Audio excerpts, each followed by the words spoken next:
Hello everybody, welcome to my channel. Today let's talk about cheap bipods. Before I get into the bipods, I just want to mention that I do have a website and the link is in the description below. I have a bunch of goodies there for sale. This is how I keep my website running, and this is how I keep bringing you all this great content. I don't do Patreon, I don't run ads. This is how I do it. Now that that's out of the way, let's get into bipods. Alright, what I have here today are, I'll say, two of the more common cheap clone type of bipods, and a third one here, which is kind of mid-price, but still considered, I guess, a cheap one that is a clone of everything that's great out there. The two most common ones will be, number one, the Atlas clone, and as well as the Harris bipod clone. And the last one here is just one that I found from China, and it looked okay on paper and it was priced reasonably well. I just wanted to get it to see how the quality is and see if it will work for me for precision shooting. Because with both of these Atlas clone as well as a Harris clone, even if you get the genuine one, they're still not that great for long range precision type of shooting. And I just really wanted a nice solid precision type of bipod for long range shooting, which is why I got this one. And it was a mistake. I'll let you know in a bit. But first, let's talk about the Atlas clone. The Atlas bipod clone. I had it mounted to my rifle right here. And in terms of the function of the legs, the way these angles go, it is perfect. I mean, I can't ask for more. I mean, it locks up. The amount of play that is there doesn't really make much of a difference. I don't see how a genuine Atlas does a better job, and as well as how these legs extend and contract. I mean, it is, as far as I can tell, perfect. The only thing I wish is it's not a complete clone. Like, I wish this little knurled knob has that little lip just like the real bipod, but you know, for the price you can't ask for too much. Now this is where all the benefits end. As it is right now, everything is locked together, so there's no cant, you know, there's no tracking feature or whatnot. It literally is just two legs that holds up your rifle, in which these legs could be adjusted. If you're happy with that, fine, I say go for it. But for the type of shooting I do, I really like to be able to cant my rifle just to get my reticle perfectly flat. And a lot of times the surface that I'm shooting on is rarely flat. And even if it's off by like a little, like a degree, 2 degrees maybe, it's not as precise as it should be.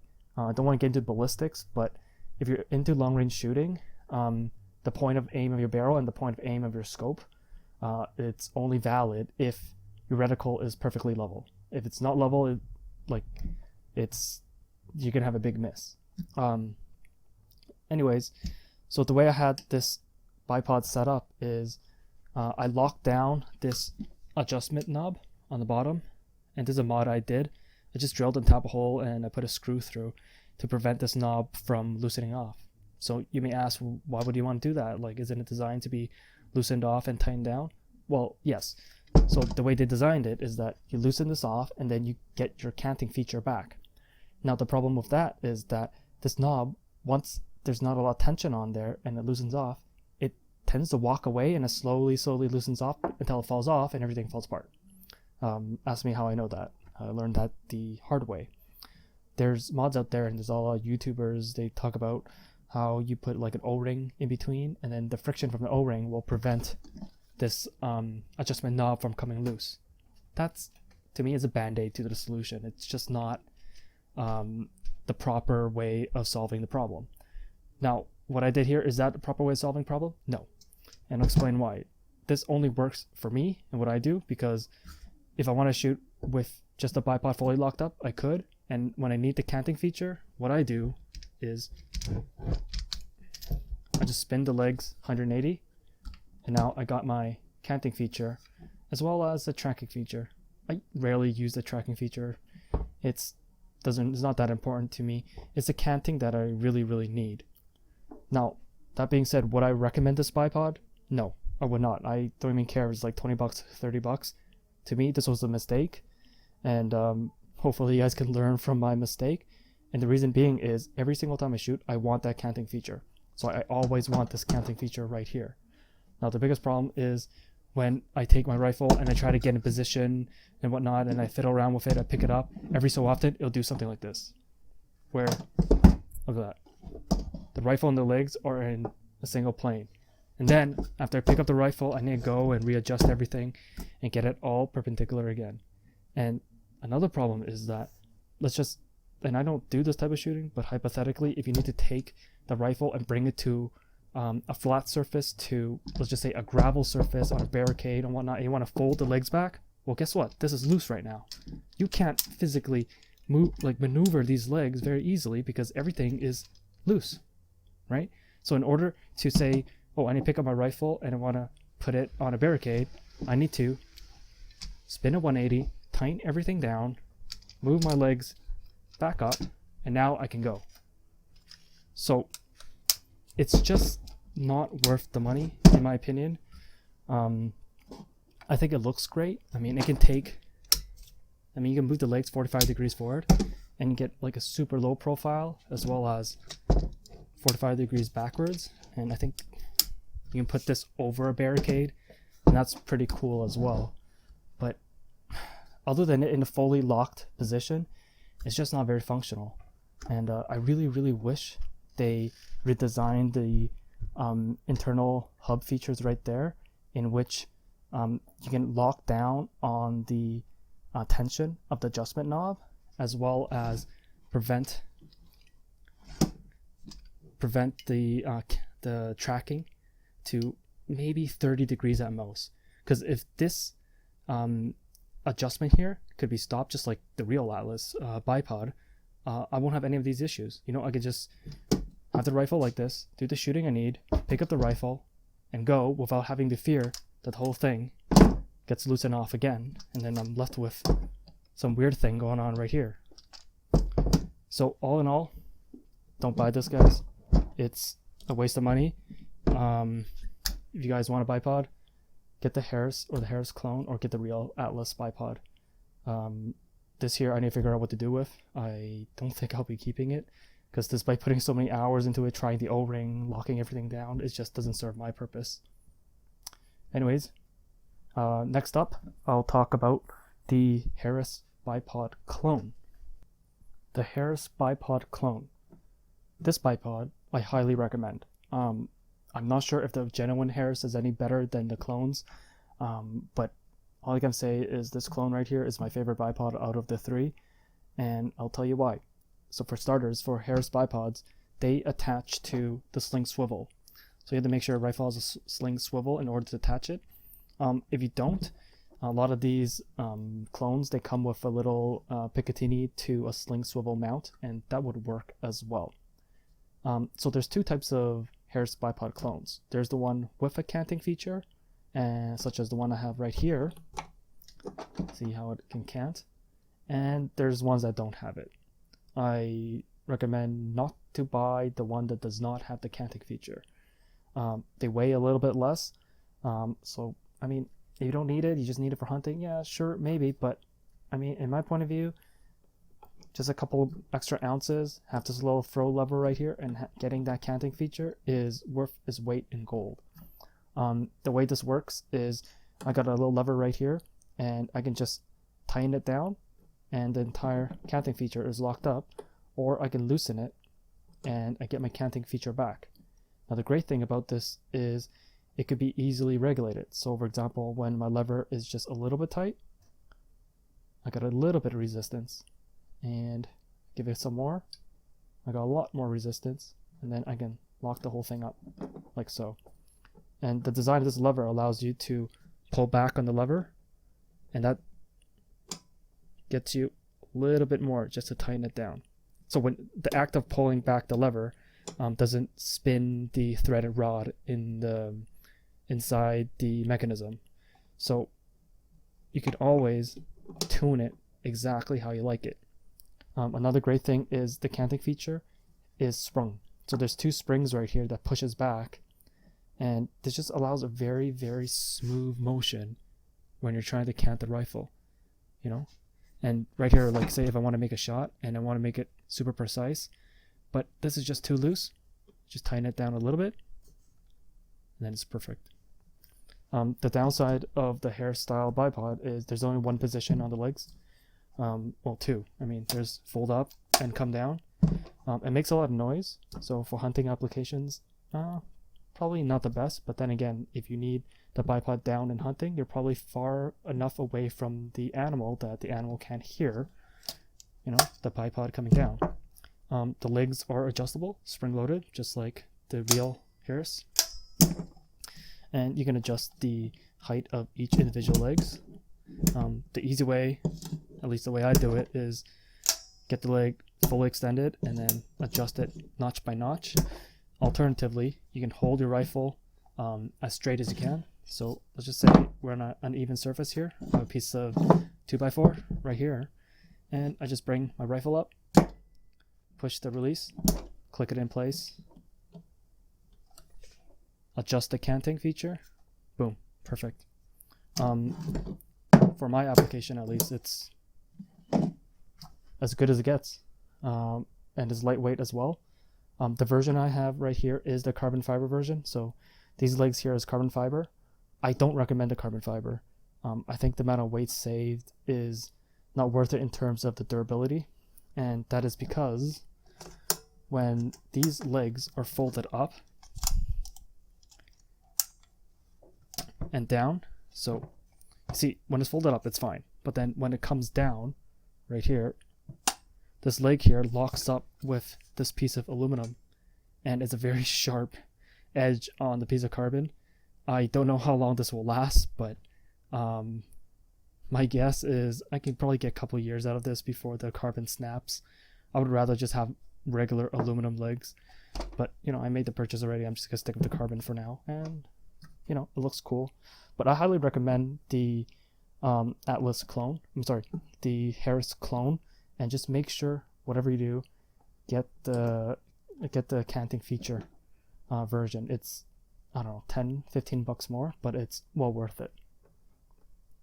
The last bipod I have here is, there isn't even a name for this. I found it from China. It looks like this. Pretty sure they're all made in the same factory. I don't recommend this. This is one of my worst purchases I've ever made, not just for bipods, but for any product. On paper, it looks great. I mean, it has a canting feature right here, right? And the legs, you know, they're like just like the Atlas style bipods. You can control the angle as well as the length just with the thumb. And this part here is made of carbon. The rest of it is aluminum and stainless steel. So there are good parts about it. The legs, just like the Atlas clone. The Atlas clone right here, they work wonders. I mean, this one here even has two extra angle adjustments. I mean, I push it and it clicks in place. Everything is smooth. It's perfect. Carbon legs here, everything extends. Multiple adjustment points. Everything is perfect. What's not perfect is, just like the Atlas clone, is the canting feature. So on paper, it looks great, right? I mean, I have this lever right here, just like the Harris clone.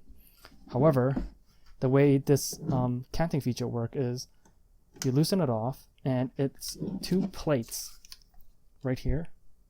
There's two plates that squeezes on to this large aluminum piece, and that is how the cant is adjusted. See how it slides right here? Now, the problem number one with this is that, unlike the Harris bipod, there's no spring that pushes back on the canting feature. So it's very, very difficult to regulate the amount of resistance you want when you're canting the rifle.